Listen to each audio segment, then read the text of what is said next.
오늘 감사절 절기를 지키면서 우리가 별도의 말씀을 준비하지 않고 우리가 매주 보아가던 말씀 이어서 하도록 하겠습니다. 또 이 말씀이 감사절에 중요한 우리의 감사의 제목이 들어있기 때문에 이 말씀을 같이 나누도록 하겠습니다. 본문은 맹세에 관한 교훈입니다. 성경에 맹세, 서원, 약속, 언약 이런 말들이 다 같은 맥락의 말입니다. 영문으로 번역할 때는 이 oath라는 말로도 번역하고 또 swear 혹은 vow라는 이런 말로 번역이 되는데 공통점은 약속을 한다는 점이죠. 그래서 그 약속의 대상이 하나님이 될 수도 있고 사람이 될 수도 있고 물건이 될 수도 있습니다. 주님께서는 옛사람의 가르침을 언급하셨는데 이것 역시 구약 성경과 랍비들의 가르침을 말하는 것입니다. 33절에 보면은 또 옛사람에게 말한 바 헛맹세를 하지 말고 내 맹세한 것을 주께 지키라. 이게 이제 성경의 교훈이고 랍비들의 가르침이죠. 그런데 주님께서는 나는 너희에게 이르노니 도무지 맹세하지 말지니 34절에 그렇게 말씀을 했습니다. 왜 맹세를 하지 말라고 했을까? 예수님 당시 유대인들의 맹세의 습관을 보면 이해가 갑니다. 맹세라는 것은 어떤 말의 신빙성이나 또는 언약을, 약속을 강하게 뒷받침하기 위해서 하는 것이 맹세입니다. 그런데 유대인들은 오히려 반대로 어떻게 하면은 약속을 했지만 깨트릴 수 있는 방도 혹은 지키지 않아도 괜찮은 그런 길은 없을까? 그래서 교묘하게 다양한 맹세를 만들어냈습니다. 그래서 오늘 말씀에도 나오지만 하늘을 걸고 맹세하고 땅을 걸고 맹세하고 예루살렘을 걸고 맹세하고 또는 자기 머리를 걸고 맹세하고 이런 것들이 언급되고 있죠. 우리 주님이 뭐라고 하셨습니까? 34절에 보면 하늘로도 하지 말라. 이는 하나님의 보좌이며 땅으로도 하지 말라. 이는 하나님의 발등상이며 예루살렘으로도 하지 말라. 이는 큰 임금의 성읍. 큰 임금이라는 것은 하나님 자신 또 그리스도 왕국의 도성인 것을 말씀을 했습니다. 내 머리로도 하지 말라. 이는 내가 한 터럭도 희고 검게 할 수 없느니라. 머리는커녕 머리카락을 걸고도 하지 말라는 거죠. 이게 다 무슨 뜻이냐면 유대인들은 맹세의 등급을 매겼습니다. 그래서 하나님 자신을 걸고 하나님의 이름을 걸고 맹세하면 지키지 않았을 경우에 하나님께 직접적인 벌을 받는다고 생각을 했어요. 그래서 하나님과 직접 관련이 없는 피조물을 걸고 맹세를 한 거예요. 하늘을 걸고 땅에 예루살렘에 혹은 자기 머리를 걸고 성전을 걸고 성전의 제단 혹은 제물 이런 것들을 걸고 맹세를 했습니다.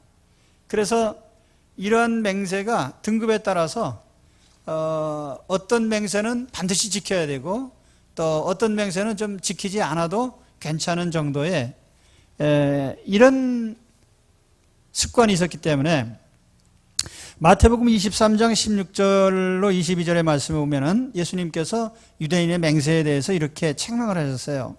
화 있을진저 눈먼 인도자여 너희가 말하되 누구든지 성전으로 맹세하면 아무 일 없거니와 성전에 금으로 맹세하면 지킬지라 하는도다. 어리석은 맹인들이여 어느 것이 크냐 그 금이냐 그 금을 거룩하게 하는 성전이냐. 너희가 또 이르되 누구든지 제단으로 맹세하면 아무 일 없거니와 그 위에 있는 예물로 맹세하면 지킬지라 하는도다. 이런 맥락에서 유대인들은 자꾸 무엇을 걸고 맹세하는데 무엇을 걸면 지켜야 되고 무엇을 걸면 안 지켜도 되고 뭐 이런 식의 얘기를 한 것입니다. 그러나 따지고 보면은 하나님과 관련이 없는 것이 없죠. 하늘이나 땅이나 성전이나 예루살렘이나 자기 머리나 자기 머리털까지 여기 내 머리를 걸고 맹세한다는 말은 내 목을 걸었다는 얘기예요. 생명을 걸고 맹세한다는 뜻인데 주님께서는 이 머리뿐 아니라 머리털도 걸지 말아주세요. 왜냐하면은 이 머리털 희게 하고 검게 하는 것이 다 하나님 소관이고 모든 것이 다 하나님 소관이기 때문에 이 머리털이 희고 검다는 말은 검은 머리는 젊음의 상징이고 흰 머리는 노인의 상징이에요. 그래서 사람이 젊거나 늙거나 그 삶을 주관하시는 분은 하나님이시라는 뜻이에요. 그렇기 때문에 하나님과 상관없는 물건이 없기 때문에 아무것도 걸고 맹세하지 말라는 얘기입니다. 오늘 우리가 살아가는 동안에 우리는 매일같이 어떤 약속을 하고 맹세를 합니다. 근데 내가 의식적으로 맹세하는 경우도 있지만 무의식적으로 맹세하는 일도 많아요. 우리가 가끔 이런 말을 합니다. 내가 마음에 안 드는 사람 두고 얘기할 때 내가 그 인간이 성공할 것 같으면은 내 손톱에 장을 지져라. 이거 아주 악담인데 어떤 사람이 성공하고 실패하는 것이 내가 주관할 일이 아니거든요. 그건 하나님이 하신 일이기 때문에 상관할 일도 아니고 또 손톱에 장을 지지라는 것은 그 말도 안 되는 얘기죠. 어떻게 손톱에 불을 피워가지고 거기다 장을 지집니까? 그런가 하면은 우리가 장담할 때가 많아요. 내가 너를 지켜주지 못하면 내가 생명을 걸고 맹세하는데 반드시 널 지켜주겠다. 근데 사람이 어떻게 사람을 지킬 수 있습니까? 내 자신의 생명도 하나님 손에 있는데 내가 남의 삶을 어떻게 보장할 수가 있어요? 요즘 정치인들 가운데는 내가 정치 생명을 걸고 책임지겠다라든지 혹은 내가 이 직분을 걸고 지키겠다라든지는 약속하는데 제가 지금까지 그 약속을 지킨 분은 거의 못 봤습니다. 사실은 우리가 어떤 약속을 하고 맹세를 하는 것은 그것을 이행할 능력이 있을 때 가능한 일인데 우리 인간은 누구도 어떤 약속을 해도 지킬 능력이 없어요. 이행할 능력이 없습니다. 사람은 그 호흡이 코에 있기 때문에 하나님이 숨을 뺏어가시면 끝난다. 이게 하나님 말씀이거든요. 어쩌면 사람들이 맹세를 잘하는 이유는 맹세를 지킬 자신이 없기 때문에 맹세를 하는지도 모릅니다. 그래서 나의 진실성이나 내가 옳다는 것을 우리는 말의 맹세로 할 것이 아니고 사실은 삶으로 입증해야 됩니다. 나는 이 신앙생활에 대해서 항상 그렇게 생각합니다. 신앙은 두 가지거든요. 나는 믿습니다. 이것이 신앙 고백이에요. 우리 사도신경을 매주 고백을 하잖아요. 나는 이런 걸 믿습니다. 그런데 중요한 것은 그 믿음을 어떻게 증명할 수 있어요? 증명할 수 있는 길은 나의 삶으로 증명하는 길 외에는 없는 겁니다. 그것은 입술에 말로 내 신앙을 증명하는 게 아니에요. 나 하나님 믿어요. 하나님 찬양합니다. 이 고백도 중요하지만 요즘 사람들, 젊은 사람들 입으로 고백하는 거 너무너무 좋아해요. 그런데 중요한 것은 입술의 말이 아니고 우리의 삶인 것입니다. 그래서 신앙 고백은 삶으로만 입증되는 거예요. 그러니까 오늘 우리 주님께서 자꾸 맹세하지 마라. 헛된 약속하지 마라. 그 대신에 네 삶으로 한번 입증하라. 이게 기본 취지입니다. 오늘 여러분, 우리는 예수님을 믿습니다. 우리는 하나님 자녀인 걸 믿습니다. 나의 하나님을 믿습니다. 그런데 이 믿음을 삶으로 증명하십시오. 그래야 그 믿음을 하나님도 인정하시고 하나님께서 복을 주시게 되어 있습니다. 산상수훈의 기본 틀이 그런 거예요. 너희가 하나님 믿느냐? 예수님을 믿느냐? 하나님 자녀냐? 그렇다면 이렇게 삶으로 보여달라는 것입니다. 인정하십니까? 예, 5분에 한 번씩 아멘 하면서 들읍시다. 예.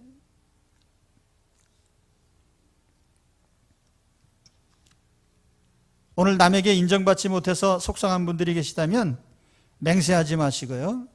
괜히 헛되이 목숨 걸지 마시고 삶으로 입증하시면 됩니다. 나는 세상에서 제일 안 믿는 사람이 뭐냐면 말 많은 사람이에요. 말로서 말을 하고 설명을 해도 그 말은 믿을 수가 없어요. 그 사람의 삶의 자취가 그 사람을 신뢰하게 만드는 겁니다. 가장 중요한 것이죠. 그래서 어떤 사람이 나한테 와서 내 신앙은 이렇습니다라고 말해도 나는 아 그래요 하고 듣고 신임은 안 합니다. 중요한 건 뭐냐면 그 사람의 삶의 모습이죠. 왜냐하면 그것이 그 사람의 신앙을 증명하기 때문에요.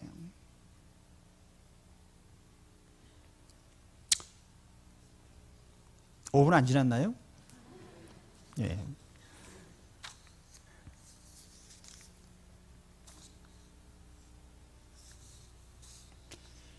주님께서는 오늘 말씀 보면은 33절, 4절, 5절, 6절까지 이제 맹세하지 말라는 말씀을 하셨고 37절에 가장 중요한 핵심적인 말씀을 여기 하셨습니다.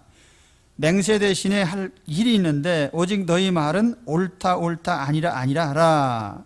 이에서 지나는 것은 악으로부터 나느니라. 마귀에게서 오는 생각이라는 거죠. 여기 아주 핵심적인 말씀이에요. 옳다 옳다 아니라 아니라 하는 것이 가장 복된 길이다. 그것이 하나님 자녀다운 길이고 신앙의 길이다.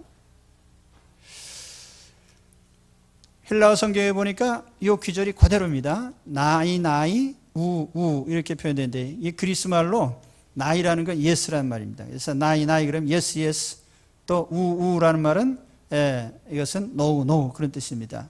그러니까 yes yes no no 이게 이제 우리가 하나님 앞에서 취해야 될 자세라 그런 얘기입니다. 오늘 이대로 살면 하나님의 은혜가 임할 줄 믿습니다. 그렇습니다. 그렇습니다. 아닙니다. 아닙니다. 이걸 잘해야 된다는 거예요. 그러면 이 yes, yes, no, no, no라는 이 말에 담긴 의미가 뭐냐? 두 가지 측면에서 살펴볼 수가 있는데 하나는 처음에 옳은 것은 끝까지 옳은 것이다. 그런 취지의 말씀이에요.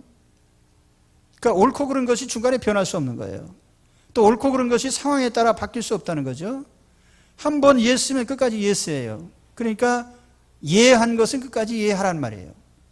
아닌 것은 끝까지 아니라고 하라는 얘기입니다. 이게 하나님 말씀이고 우리 삶의 중요한 원리라는 것입니다.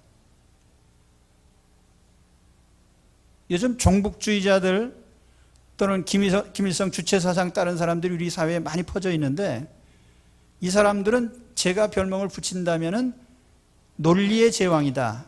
논리의 제왕. 논리적으로 말하는데 아주 치가 떨릴 정도로 익숙한 사람들이에요. 그래서 보면은 대한민국 정부가 하는 건 다 잘못된 것이고 저 북한이 하는 건 다 옳다는 거예요. 어떻게 그게 논리적으로 증명이 될 수가 있어요? 그런데 어쨌든 대한민국이 핵을 가지면 그거는 절대 반대할 일이고 북한이 핵무기를 가진 것은 옹호해 줘야 될 일이고 그런가 하면 대한민국의 인권에 대해서는 아주 꼼꼼히 물고 늘어지면서 저 북한의 인권에 대해서는 이런 방구 말하지 않습니다. 대한민국의 언론의 자유요 대통령을 맘 놓고 욕하면서도 북한의 자유에 대해서는 일체 언급하지 않습니다. 대한민국 독재를 얘기하면서 저 북한의 독재, 세습, 철권 통치에 대해서 이런 방구 얘기를 안 합니다. 대한민국의 국가 원수는 막말로 욕해도 괜찮고 북한의 김정은이한테는 예를 갖추라고 얘기를 해요. 어떻게 논리적으로 이것이 가능한가?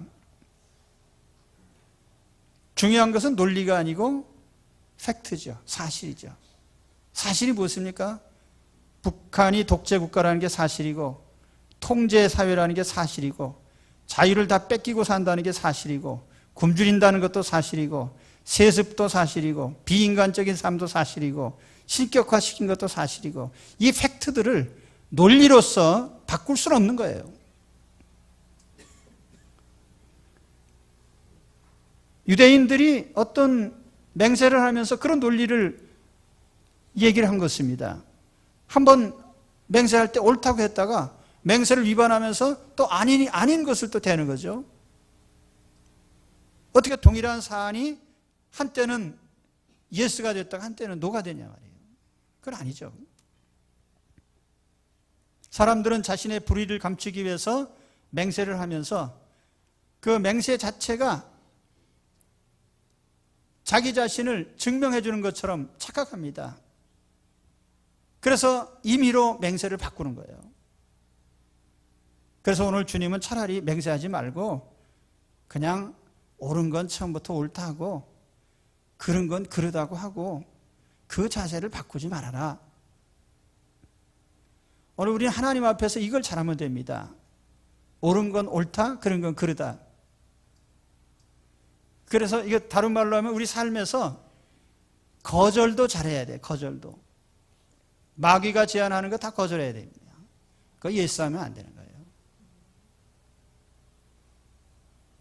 제가 결혼한 이후에 집사람 도움을 많이 받고 있는데 저는 천성적으로 무엇든지 거절을 못하는 사람이에요. 그래서 누가 부탁을 하면 거의 다 들어줍니다. 그래서 될 수 있는 대로 저한테 부탁을 안 하시는 게 좋습니다. 왜냐하면 내가 거절을 못하니까. 근데 제가 거절 못하는 것에 대해서 많이 도와주는 사람이 집사람이에요.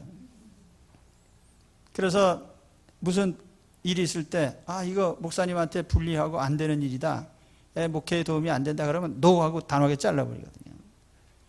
그래서 제가 멀쩡하게 하는데 큰 이익을 담당하고 있습니다.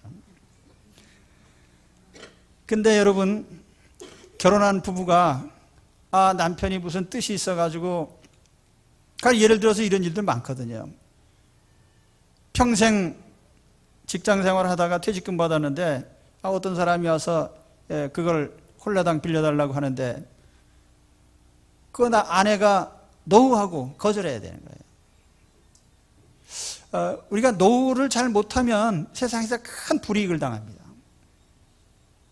예스 할 땐 예스 해야 되고 노 할 땐 노 해야 돼요. 그 아닌 건 아니라고 말을 해야 돼요. 그것이 사는데 큰 유익과 보탬이 됩니다. 5분 안 됐나요? 예. 그래서 우리가 하나님의 일도 그렇다는 거죠. 어떤 사안에 대해서 그래 그거 되겠다, 예스, 그러면 끝까지 그건 되집니다. 하나님 뜻이니까.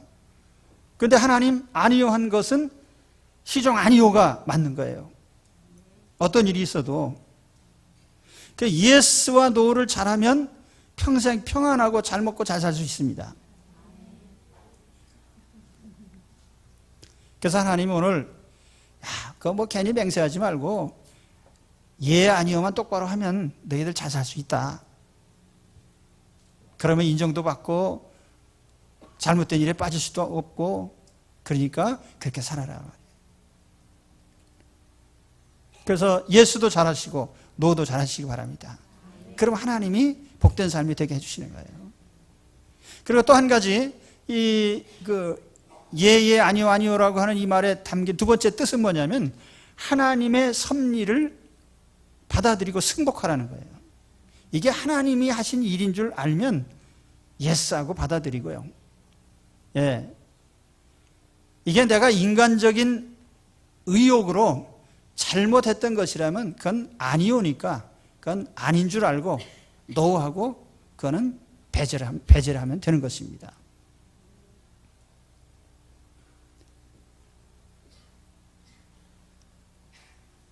지금까지 살아오는 과정 돌이켜보세요. 금년 1년 동안 살아온 과정 돌이켜보세요. 내가 뭘 하려고 했다가 안 된 것도 있고 내가 전혀 의도하지 않은 방향으로 내 인생이 흘러올 수도 있습니다. 이와 같이 된 사실에 대해서 이것이 하나님이 허용하시고 하나님이 인정하셨기 때문에 이렇게 됐다고 인정한다면 우리 승복해야 돼요. 근데 우리는 매번 그러거든요. 내 뜻대로 안 됐으니까 인정할 수 없어. 근데 그거는 아니에요. 내 뜻대로 안 됐어도 하나님 뜻대로 됐으면 예스하고 받아들여야 됩니다. 구약시대 사울 왕이 전투에 나가면서 맹세를 했어요. 무슨 맹세를 했냐면, 오늘 하루 종일 싸우는데 저녁 때 내가 적을 제압할 때까지 누구든지 음식물을 입에 대는 사람이 있으면 그 사람 저주받을 줄 알아요. 그래서 마침 전투가 끝나고 저녁에 소집을 했습니다.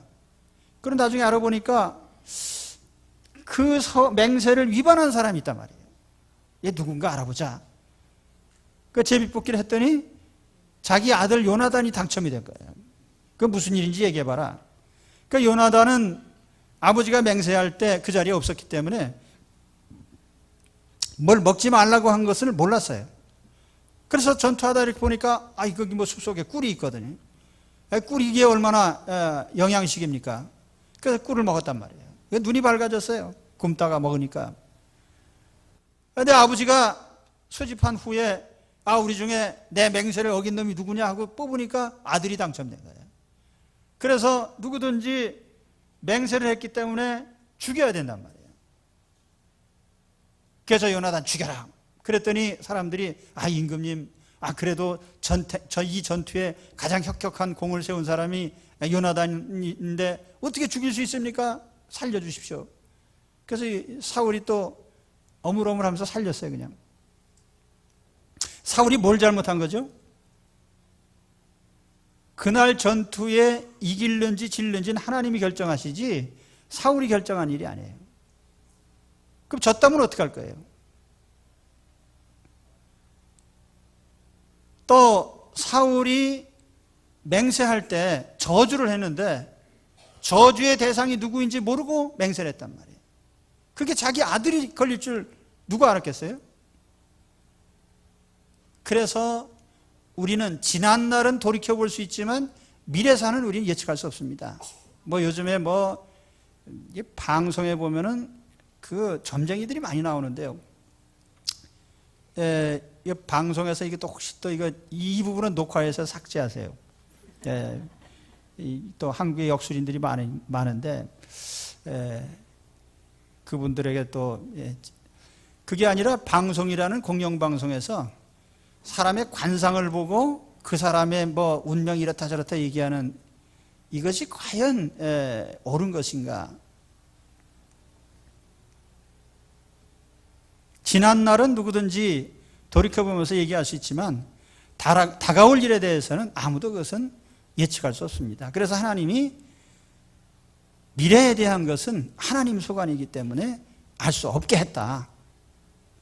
이것이 진리입니다. 그렇기 때문에 인간이 자기의 의지로 무엇을 말하고 맹세를 10번 한다 해도 아무 소용이 없는 거예요. 왜냐하면 그 모든 결과는 하나님이 결정하시기 때문에요.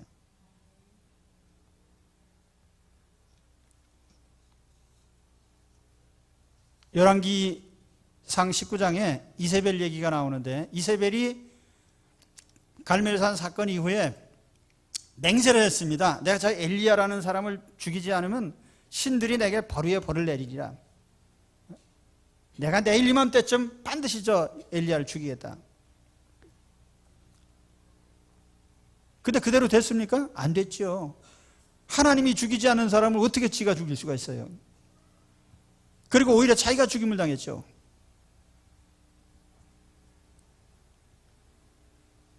이 세상에서 일어나는 모든 일은 하나님의 섭리 아래에 있습니다. 다시 말하면 하나님이 허용하셔야 일어나는 것이에요. 내 인생에 일어난 일이 있다면 그것도 하나님이 허용하신 일들이에요. 하나님이 권장하시진 않았어도 내가 잘했든 잘못했든 혹 잘못으로 말미암아 발생한 일까지도 하나님이 허용하신 거예요. 그렇기 때문에 하나님 섭리 밖에서 일어나는 일은 없습니다. 마태복음 10장 29절에 참새 2마리가 한 아사리온에 팔리지 않느냐. 그러나 너희 아버지께서 허락하지 아니하시면 그 하나도 땅에 떨어지지 아니하리라. 그러므로 내 인생에 대해서 미리 예측하고 장담하지 말아야 됩니다. 단지 하나님의 섭리에 승복해야 됩니다. 인류 역사도 하나님 손에 있고 내 개인의 역사도 하나님 손에 있고 내 가정의 역사도 하나님 손에 있습니다. 뜻을 세웠다고 다 이루어지는 건 아닙니다. 노력한다고 해서 이루어지는 것도 아닙니다. 모든 것은 하나님의 뜻과 계획대로 이루어질 뿐입니다. 내 뜻대로 된 일도 있지만 내 뜻대로 되지 않은 일이 더 많습니다. 그래도 하나님의 일은 계속됩니다.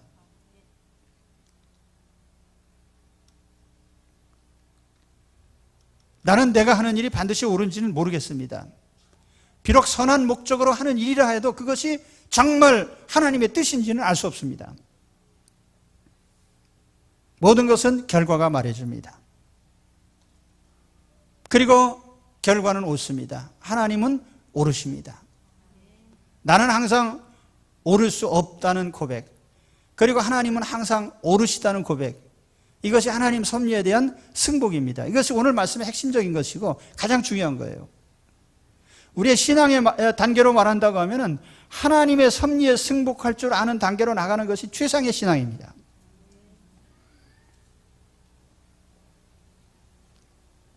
우리가 세상에서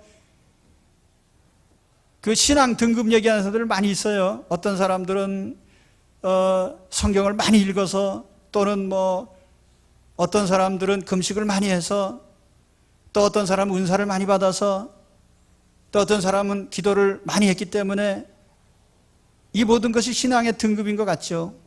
그런데 실상 가장 중요한 것은 정말 하나님의 섭리에 승복하는가, 하나님의 섭리를 인정하는가 하는 것입니다. 그 신앙이야말로 최상의 신앙이에요. 최상급의 신앙. 무슨 말인지 잘 모르신 분도 많을 거예요. 오늘 하나님께서 우리에게 예할 건 예하고 아니할 건 아니할 건 아니하라고 했는데, 내 인생에 일어난 모든 과정이 하나님이 하신 것을 인정하면 이해한단 말이에요. 내 뜻대로 하다가 안 된 것도 이해하고 인정해야 돼요. 요즘은 자꾸 뭔가 인본주의적인 신앙으로 자꾸 신앙을 교묘하게 바꾸는 사람들이 있습니다. 유명한 목회자들 가운데 그런 사람들이 많아요. 우리가 이게 신앙이냐 아니냐를 판단하는 문제는 그 초점과 주도권이 누구에게 있느냐에 달린 거예요. 그래서 마치 내 인생을 내가 결정할 수 있고, 내 의지로 관철할 수 있고, 뜻만 세우면, 비전만 가지면 될 수 있다고 말하는 것이 뭐가 잘못됐죠? 그 중심이 인간에게 있다는 거예요. 인간이 성취의 주인공이고 장본인인 것처럼, 그건 아니에요.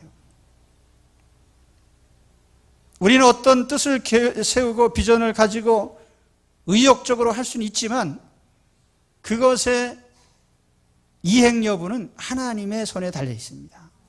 하나님이 허락하실 수도 있고 안 하실 수도 있어요. 결과적으로 하나님만 오르신 거예요.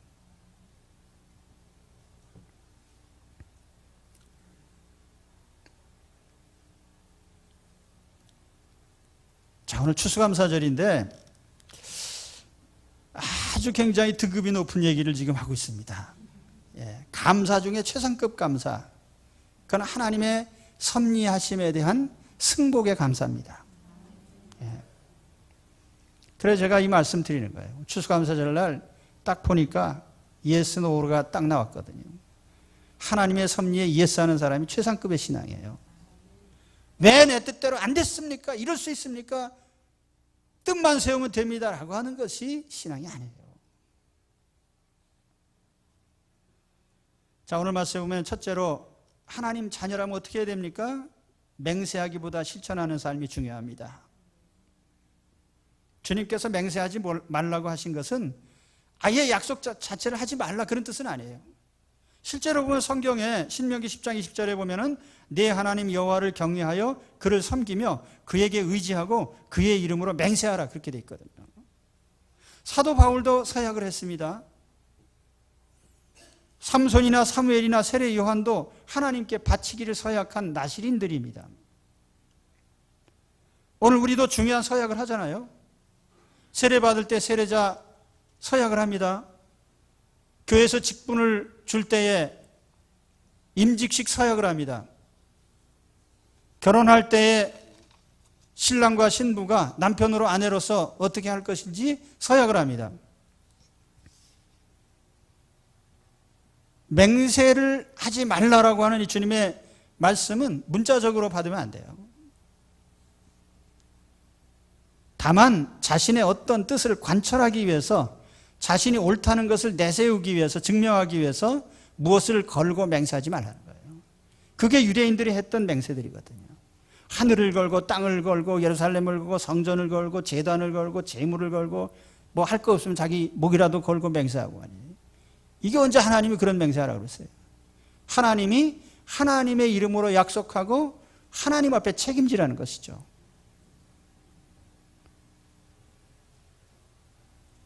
우리의 신앙은 삶으로서 증명돼야지 입으로 증명하는 게 아니에요.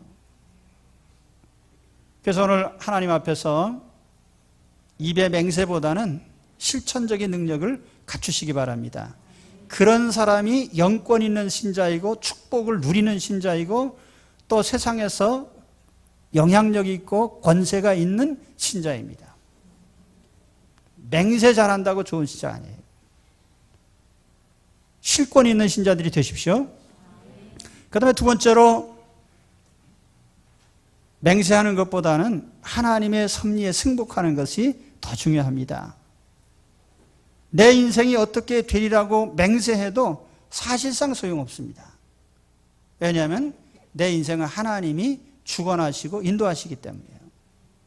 자, 요셉의 예를 들어봅시다. 요셉은 17살 때 형님들하고 또 시기를 받아서 버림을 받았습니다. 노예로 팔렸어요. 종살이 하다가 누명 뒤집어 쓰고 감옥에 들어가고 정말 원하지 않는 삶이 이루어졌습니다. 그게 요셉이 원한 삶이 아니에요. 그것이 요셉의 비전도 아니고 꿈도 아니에요. 그런데 그런 일이 실제로 요셉에게 일어났단 말이에요. 13년 동안.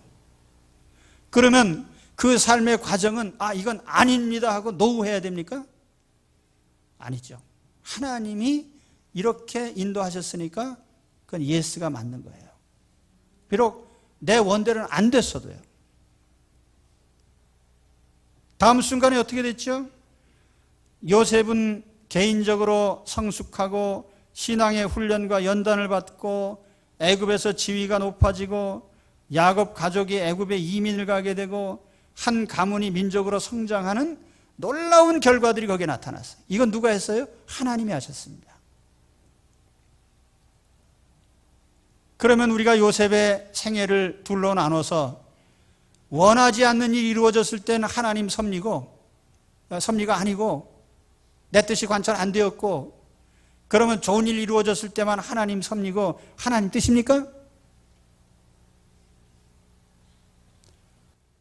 내 지난 날을 돌이켜보세요.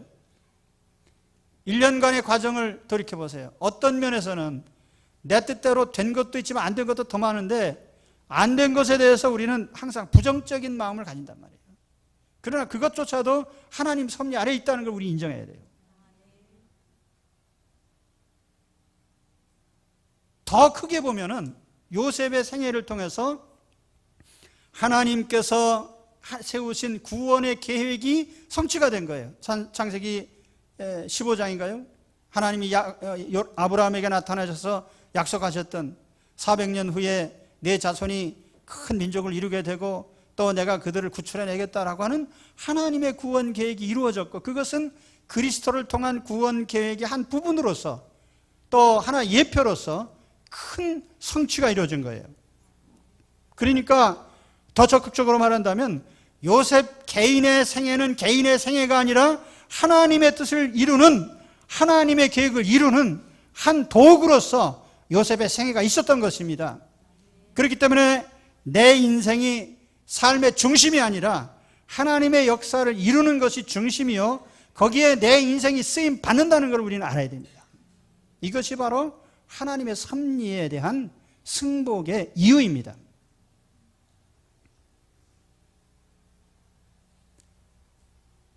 사도 바울은 자기 스스로 고린도 교회 내가 한번 방문해서 너희들 만나서 얘기하고 이렇게 하겠다. 그런데 무슨 사정으로 말미암아 고린도를 못 가게 됐어요. 고린도에 있던 반대파들이 저 바울은 약속도 안 지키는 사람이고 야비하고 기회주의자고 뭐 온갖 비난을 했습니다. 그런데 바울이 고린도후서 1장에 뭐라고 얘기를 했어요? 모든 것은 하나님 뜻 안에 예만 있다. 아닌 건 없다. 내 뜻대로 됐다고 해서 예고, 안 됐다고 해서 아니오가 아니라는 거예요.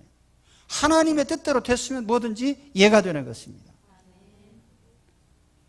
정말 그렇게 생각하십니까? 내 인생을 돌이켜보면서 내 삶은 내 개인적 삶이 아니요 하나님의 역사를 이룬 한 부분이요. 그렇기 때문에 하나님은 내가 잘 되든 안 되든 하나님의 일은 계속된다고 하는 사실에 대해서 인정하십니까? 그것이 하나님의 섭리요, 우리 인생의 가장 소중한 의미입니다. 내 삶이 뜻대로 이루어지지 않았습니까? 오히려 하나님께 감사하시기 바랍니다. 왜냐하면 내 뜻대로 됐다면 하나님의 일이 이루어지지 않을 수도 있는데, 내 뜻대로 안 되고 하나님 뜻대로 됐으니까 하나님의 일은 계속 되었습니다. 이 점에 대해서 난 무한 감사를 드립니다. 돌이켜보면 내가 하나님 믿게 된 게 얼마나 감사한 일입니까? 창조주 하나님을 믿게 된 게 얼마나 감사한 일이에요. 거기에 부뚜막 귀신이나 대들보 귀신 섬기는 것보다는 창조주 하나님 섬기는 게 얼마나 백배 천배 비교할 수도 없지요. 거목나무 귀신보다 산신령보다 창조주 하나님 믿는 게 얼마나 위대한 일이에요. 아멘도 안 하시네요.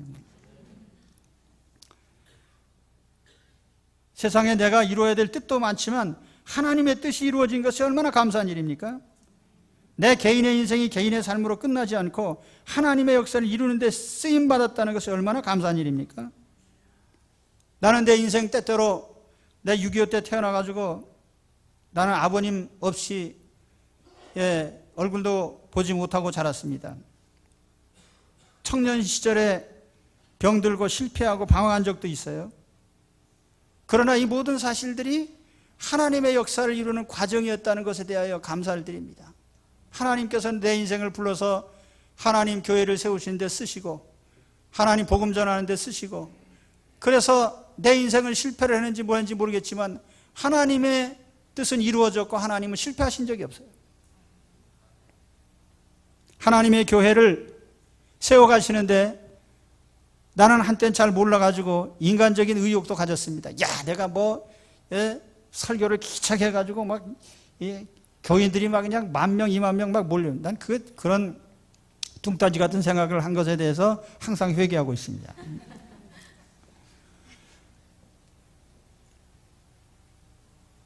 하나님이 원하시는 곳에 하나님이 원하는 사람을 부르시고 하나님이 원하시는 교회를 이루시고 하나님이 원하시는 대로 사역해 가십니다.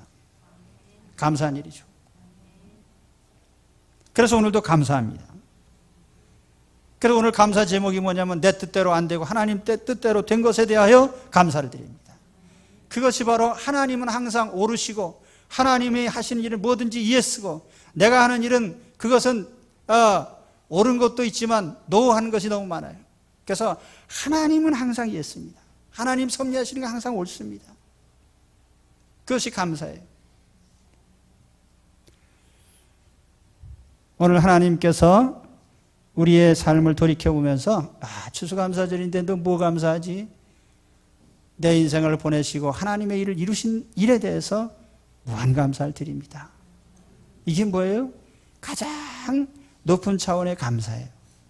그래서 오늘 우리 하나님께서 주신 이 감사에 정말 마음의 감동이 일어나길 바랍니다. 내 뜻대로 되지 않고 하나님 뜻대로 된 일이에요. 생각할수록 감사한 일이죠. 내 뜻대로 됐으면 어떻게 됐을까요? 세상적으로 성공했다고 잘난 척하고 인간적인 집단 만들어서 세상적으로 자랑하고 세상 세도 부리고 그럴 거 아니에요. 그런데 하나님 뜻대로 됐기 때문에 영광을 하나님 받으시고 하나님이 역사하시고 하나님 뜻대로 되어가는 내 인생이 오늘 그렇게 될 줄 믿습니다. 하나님 뜻대로 되어가는 인생에 대하여 감사하는 오늘이 되시기를 축원합니다. 기도하겠습니다.